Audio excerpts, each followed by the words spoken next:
You ask Tiger to solve. This deals with linear equations with one unknown. The final result is x equals 7/5. Let's solve it step by step. Simplify the expression. Expand the parentheses. Simplify the arithmetic.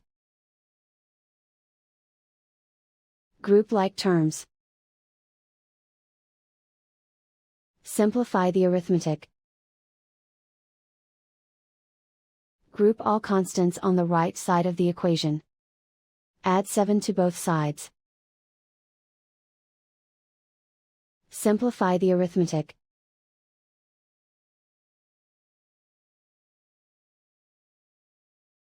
Isolate the x.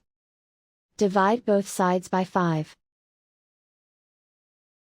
Simplify the fraction. And so the final result is x equals 7/5.